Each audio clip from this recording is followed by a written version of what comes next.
مدرسہ رحمت العلوم جو کہ قلعہ گولکنڈے میں واقع ہے، اس مدرسے میں 200 سے زائد بچے تعلیم حاصل کر رہے ہیں۔ شیخ محمد بن یحییٰ جو کہ ہندوستان کے دورے پر ہے، حیدرآباد میں بھی مختلف مقامات پر ان کے بیانات منعقد کیے گئے، جس میں مدرسے رحمت العلوم میں بھی انہوں نے شرکت کی اور مدرسے کے ذمہ داروں کو مبارکباد دی۔ اس موقع پر مدرسے کے جنرل سیکریٹری متین علی شاہ قادری کے علاوہ بچوں کی کثیر تعداد دیکھی گئی۔ مدرسہ رحمت العلوم ہے جہاں ننھے بچے اور بچیاں ہیں، تو انہوں نے کہا کہ سب سے پہلے میں اپنی تبلیغ کا آغاز ایک تبلیغی مقام برکت مدرسے سے إن من أفضل ما نبدأ به هذه الجولة السريعة في هذه المدينة الكريمة حيدرآباد هو قول ربنا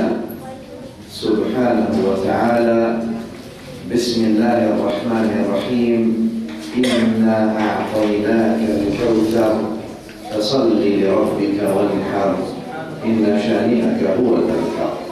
شیخ نے کہا کہ یہ جو حیدرآباد کا قیامت کا جو سلسلہ ہوا ہے ایک بہت ہی تیز رفتار جو ہے سفر تھا، اور پھر یہ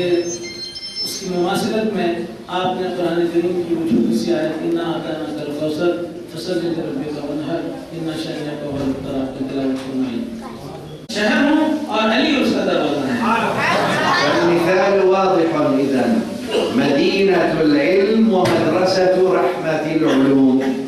فالمدينة والمدرسة النبي هو صلى الله عليه وسلم هو مدينة العلم، وهو مدرسة العلوم العظمى، وهو مدينة العلم الكبرى، وباب هذه المدينة حيدر۔